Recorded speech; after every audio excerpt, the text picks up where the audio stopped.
The two were trapped in the pool for over 5 hours. The cover on top of the pool had only a small opening that couldn't be opened from the inside. The swimming pool's janitor discovered them but walked straight to their backpacks instead. He pulled out the money from their wallets and took their bank cards. The janitor entered the pool control room and actually turned off the internal surveillance cameras. He turned on the lights and came to the pool's edge, telling the two in the water that he had just been released from prison 9 months ago. And today, the pool manager had fired him. Without a job, he couldn't pay the rent. If they wanted him to save them, they had to tell him their bank card pins. The younger sister said this was simply extortion. Seeing their lack of cooperation, the janitor immediately turned off the lights and the pool's heating system.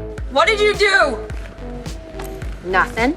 But, I hope you know it does get real nippy here at night, To survive, the older sister agreed to give him the information. It's 6530. The janitor left to withdraw money. As the heating system shut down, the water temperature began to drop gradually. The two shivered from the cold. Even worse, the older sister's diabetes acted up, but her medication was in her backpack. Low blood sugar made her almost faint. The younger sister continued to use the plastic board to pry at the ventilation hole. The janitor had already returned and was eavesdropping on their conversation with no intention of letting them out.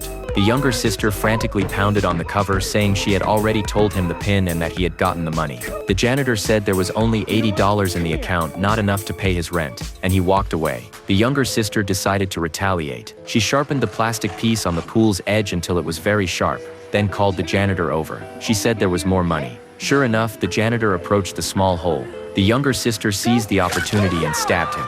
The janitor was injured, which also enraged him. He yelled at the two underwater, saying they had nowhere to go. He went to the control room, entered a code, and began pumping disinfectant into the water.